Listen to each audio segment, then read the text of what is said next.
estos están sobre paredes de algunos templos, sobre todo en el templo de Hathor, en Dendera y en Edfu. ¿Y qué es lo que se narra en estos textos?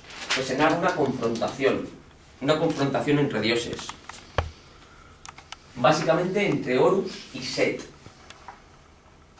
básicamente.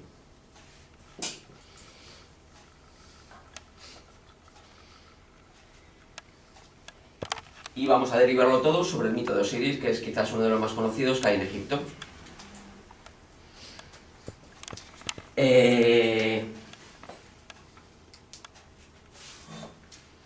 Osiris era el primogénito de 5 hermanos, todos ellos dioses. La diferencia es que estos dioses ya fueron nacidos aquí en la Tierra.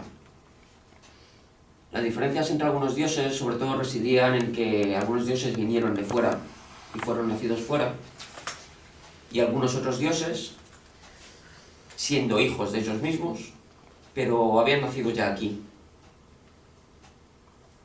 Es decir, eran un poco como nuestros mestizos cuando los españoles fuimos a América, ¿no? Todos éramos hijos de españoles, pero algunos nacimos ya allí. Más o menos. Entonces Osiris era el primogénito de 5 hermanos. Horus era el segundo, Set el tercero, Isis la cuarta y Neftis la quinta. Osiris fue el que heredó el trono egipcio. Estos 5 hermanos, no quiero que pensemos en ellos como hermanos físicamente, sino como hermanastros. Insisto siempre en que a los dioses les gustaba mucho la cama. Y aunque eran diosas del mismo padre, las madres eran muy distintas. Entonces, todos ellos eran hermanastros. ¿Qué pasó? Que parte de estos dioses se casaron a su vez entre ellos. Osiris casó con Isis y Set se casó con Neftis. Y Horus desapareció. ¿Qué pasa? Que Osiris es el heredero al trono y Set era el gran envidioso, porque pensaba que el trono debía de ser para él. Osiris siempre fue un dios, vamos a llamarle más benévolo, porque dentro de los dioses hay niveles de benevolencia también.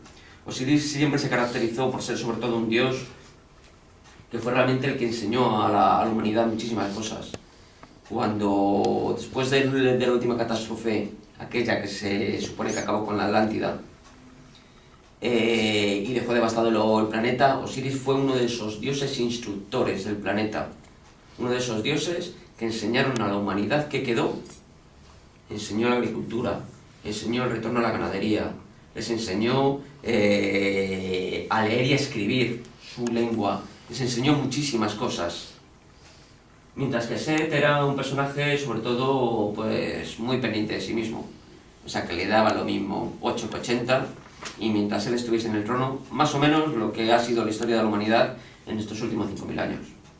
Es decir, quítate tú que me voy a poner yo y además te voy a matar. ¿Qué ocurrió? Pues que Set siempre fue bastante envidioso y al final acabó conjurando y matando a Osiris. Se supone que la historia es que hizo una fiesta, le emborrachó a Osiris y al final le metió borracho en una especie de ataúd, una especie de arca y le echó al río. Del río pasó al mar Mediterráneo, y llegó a la costa de Fenicia. Y allí, pues bueno, se supone que Osiris no murió. Y Isis, como una esposa amante, pues fue en busca de su marido y al final le acabó encontrando y le llevó de nuevo a Egipto. Pero se dijo, te mata una vez y vuelves, porque una cosa que tenían los dioses era una tecnología bastante avanzada. Entonces Set, ¿qué hizo? Pues directamente le partió en pedacitos para que no hubiese manera de volver a recomponerlo. Y esos pedacitos los repartió por todo Egipto. Esos pedacitos son los lugares iniciáticos importantes de Egipto. La mayoría de los templos importantes de Egipto están no la mayoría, pero bueno, un porcentaje alto, están, digamos, construidos sobre reliquias de Osiris, es decir, sobre partes que Set le cortó a Osiris. Entonces, Isis al final lo que hizo fue partir en busca de todos los pedazos de Osiris. Y al final los encontró, todos.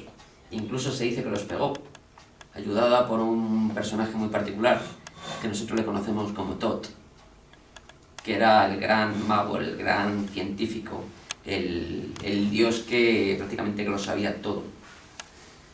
Y sus pedazos parece ser que fueron reunidos y que merced, como Isis y Osiris todavía no habían tenido hijos, pues la obsesión un poco de Isis era tener un hijo de Osiris, y la reunión de esos pedazos trajo consigo la de que Isis quedase embarazada de Osiris, con un hijo que es el que conocemos como Horus. Como Horus, pero no ese. Ahí hay una parte de la confusión mitológica egipcia, que es Horus, hijo de Osiris y de Isis. Y aquí, ya en época moderna, se empiezan a confundir dos personajes. Ese Horus que había desaparecido, y el Horus pequeñito, hijo de Isis y Osiris. ¿Por qué? Porque al morir Osiris, y teniendo en cuenta que Horus había desaparecido, Set dice: la dinastía me corresponde a mí, yo soy el heredero de todo. Pero resulta que es que aparece Horus. Y Horus dijo: a ti no te corresponde nada. En cualquier caso me correspondería a mí. ¿Y qué pasa? Que empezaron a guerrear. Y esas guerras entre Horus y Set por el control de Egipto son las que están reflejadas en esos textos de la construcción. O sea, que la guerra fue entre el tío y el sobrino. En realidad sí. A pesar de que la tradición se nos cuenta que fue entre el hijo de Osiris, como venganza por la muerte de su padre, un padre al que ni conoció, y su tío Set. Pero no, fue el hermano de